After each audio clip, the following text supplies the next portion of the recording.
की मदद जरूर करूंगी। हाँ हाँ चिड़िया, टुन्नू चिड़िया को नरक में भी जगह नहीं मिलेगी, उसने आपके साथ बहुत गलत किया है। आप सब जाए यहाँ से और मेरे पति के बारे में कुछ बुरा ना बोलें। कल करवा चौथ है, वो हमसे मिलने जरूर आएंगे। ये कहकर रानो चिड़िया अपनी बेटी को लेकर घर के अंदर चली जाती है। चले चले दोस्तों, रानो अभी बहुत दुखी है, वो इस कड़वे सच को अपना नहीं पा रही। फिर वो सभी अपने अपने घर चले जाते हैं। रात हो जाती है। टुन्नू जी, आप ठीक तो है ना? कल करवा चौथ है, आपको हर बार की तरह इस बार भी आना होगा। पता नहीं ये जालम लोग आपके बारे में क्या क्या बोल रहे हैं, आपको आना होगा। ऐसे सोचते हुए सारी रात निकल जाती है। आज करवा चौथ था, रानो ने भी व्रत रखा था। वो अपने घर की छत से टुन्नू चिड़े के आने का इंतजार कर रही थी। सुबह से शाम और शाम से रात हो जाती है, मगर टुन्नू चिड़े का कोई अता पता नहीं था। रानो बहन, अब तो चांद भी निकल आया है, आप कुछ खा लें, टुन्नू चिड़ा नहीं आएगा। नहीं लूसी, वो जरूर आएंगे, ऐसे में बीच में व्रत नहीं तोड़ूंगी। चिड़िया किसी की बात सुनने को तैयार नहीं थी। अब एक एक करके सारे पक्षी उसे देख रहे थे। तभी जोर से चिड़िया चीखती है, टुन्नू जी आ गए, वो देखो मेरे टुन्नू जी आ गए। टुन्नू को देखकर चिड़िया के खुशी के ठिकाने नहीं होते। टुन्नू जी, पता था मुझे आप जरूर आएंगे। रानो माफ कर दे मुझे, एक भयानक एक्सीडेंट में मेरी याददाश्त चली गई थी। भगवान का लाख लाख शुक्र है जो आज के दिन उन्होंने मेरी याददाश्त लौटा दी और मैं तुम्हारे पास आ गया, वरना तुम्हारा विश्वास टूट जाता। फिर टुन्नू चिड़ा रानो चिड़िया को मिठाई खिलाता है। इस तरह से वो दोनों खुशी खुशी अपना व्रत पूरा करते हैं। तो प्यारे दोस्तों, इस कहानी से हमें क्या सीख मिलती है, कृपया कर हमें कमेंट में बताएं। आपका धन्यवाद। यह कहानी एक छोटे से चिड़िया के परिवार की है। आज रानो का पति टुन्नू बहुत खुश था, क्योंकि वो पापा जो बनने वाला था। बस कुछ पलों की देरी है रानो जी, फिर हमारा जीवन भी खुशियों से भर जाएगा।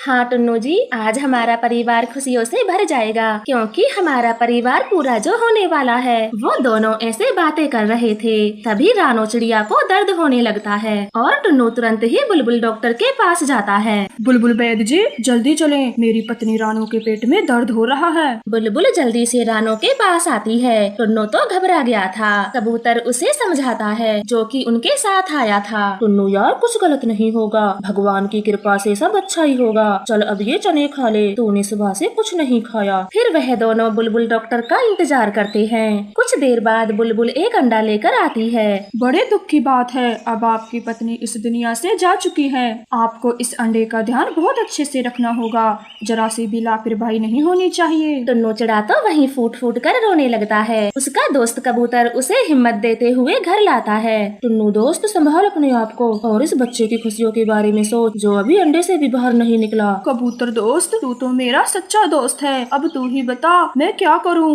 टुन्नू, बुलबुल वैद्य जी ने कहा है जरा सी भी लापरवाही नहीं होनी चाहिए अंडे के साथ, वरना तेरा बच्चा भी मर जाएगा। इसलिए मैं तो कहता हूँ तू दूसरी शादी कर ले, वो इस अंडे का माँ के जैसे ख्याल रखेगी, जो कि तुझसे कभी नहीं हो पाएगा। टुन्नू चिड़ा अपने बच्चे की खातिर कबूतर की बात मान लेता है और दूसरे ही दिन शादी का इश्तिहार छपवा देता है। नदी किनारे वो इश्तिहार एक गौरी कव्वी पढ़ लेती है। इस चिड़े से तो मैं ही शादी करूंगी, जाती हूँ जल्दी, कहीं कोई मुझसे पहले ना आ जाए। फिर गौरी कव्वी तेज उड़ती है और चिड़े के पास चली जाती है और शादी के लिए बात करती है। मैं करूंगी आपसे शादी। नहीं, ये नहीं हो सकता, तुम एक कवि हो और मैं चिड़ा पक्षी। पता था मुझे आप यही कहोगे, लेकिन इश्तिहार पढ़कर मुझसे रहा नहीं गया और भागी भागी यहाँ चली आई। मैं अच्छे से जानती हूँ बिना माँ के जीवन कैसा होता है, आखिर मैंने भी अनाथों की जिंदगी जी है, मुझसे अच्छा आपके बच्चे का कोई ध्यान नहीं रख पाएगा। कबूतर, अभी के अभी सारे इश्तिहार हटवा दो, मैं इन्हीं से शादी करूँगा। मुझे पूरा विश्वास है ये मेरे बच्चे को माँ के जैसे प्यार करेगी। गौरी कव्वी तो खुशी से उछल जाती है। अगले दिन वो दोनों शादी कर लेते हैं। गौरी अंडे का बहुत ख्याल रखती है। ऐसे ही कुछ दिन गुजर जाते हैं और एक दिन अंडे से छोटी सी बच्ची बाहर आती है। ये बच्ची तो बहुत सुंदर है, बहुत सुंदर। हाँ गौरी, हूबहू अपनी माँ जैसी है, बिल्कुल ऐसी ही थी मेरी रानो, वही मोटी मोटी आंखें, पतली सी चोंच। टुन्नू जी, आपने क्या नाम सोचा है इसका? गुड़िया, मैं अपनी फूल सी बच्ची का नाम गुड़िया रखूंगा। टुन्नू चिड़े की गुड़िया को देखकर आंखें भर जाती हैं। वो अपनी पहली पत्नी को याद कर रहा था। ऐसे ही कुछ दिन बीत जाते हैं। अब गुड़िया थोड़ी बड़ी हो चुकी थी। चलो ठीक से मेरे पैर दबा, वरना तेरी टांगे तोड़ दूंगी। बहुत कर लिया मैंने काम, अब सेवा करवाने की बारी आई है। गुड़िया अपनी मम्मा के पैर दबाने लगती है। गौरी कभी तो इसी दिन का इंतजार कर रही थी, गुड़िया कब बड़ी हो और कब वो उस पे हुक्म चलाए। क्यों री चिड़िया, खा खा के भैंस जितनी मोटी है और हाथों में जरा भी जान नहीं। मम्मा मेरे पंखों में बहुत दर्द है, मुझसे आपके पंख नहीं दब रहे। मैं सब जानती हूँ, बहाना बना के छुटकारा पाना चाहती है। ठीक से दबा, वरना देख रही है ना वो कोने में लाठी। काम के सिलसिले में टुन्नू कुछ दिनों से जंगल से बाहर गया था, तभी मौका देखकर गौरी अपने पति कालू को बुलाती है। गौरी,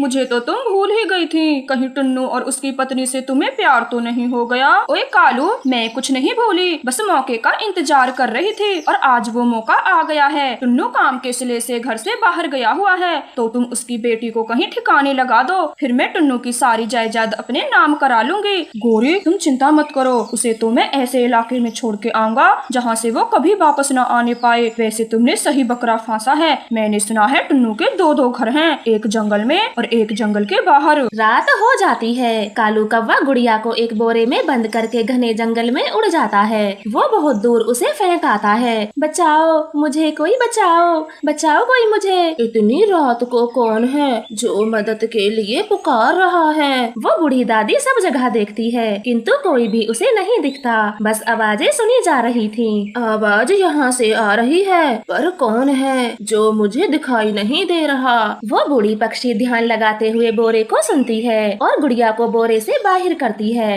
बेटी, इस सुनसान जगह पर तुम्हें मरने के लिए कौन छोड़ गया? परंतु दादी माँ, आप इस सुनसान जगह पर क्या कर रही हो? बेटी, मेरे बहू बेटे ने मुझे घर से बाहर निकाल दिया, तो मैं भी भटकती हुई यहाँ से गुजर रही थी, तभी तुम्हारे रोने की आवाज सुनी और मैं यहाँ चली आई। दादी माँ, हम दोनों का यहाँ रहना ठीक नहीं, आप चलें। थोड़ी दूरी पर बांसों का जंगल है, हम वहीं चलते हैं। ऐसे सोचते हुए वो दोनों बांसों के जंगल पहुँच जाती हैं। गुड़िया तो बांस देखकर खुश होती है और बांसों का घर बनाने लगती है। अरे, तुम्हें तो बांसों का घर बनाना आता है? हाँ दादी माँ, मेरे पिताजी ने मुझे बांस के घर के बारे में समझाया था, तब से मेरा बांस का घर बनाने की बहुत इच्छा थी। कुछ ही देर में बांस का घर बन जाता है। दादी और गुड़िया घर में रहने लगती हैं। टुन्नू के पूछने पर गौरी कभी झूठा नाटक करते हुए कहती है, गौरी, गुड़िया बेटी कहाँ है? हाय हाय, मेरी ही फूटी किस्मत थी जो मैं गुड़िया बेटी को मेले में लेकर गई। ना जाने वो मेरा पंख छुटाकर कहाँ चली गई। टुन्नू जी, मैंने सब जगह ढूंढा।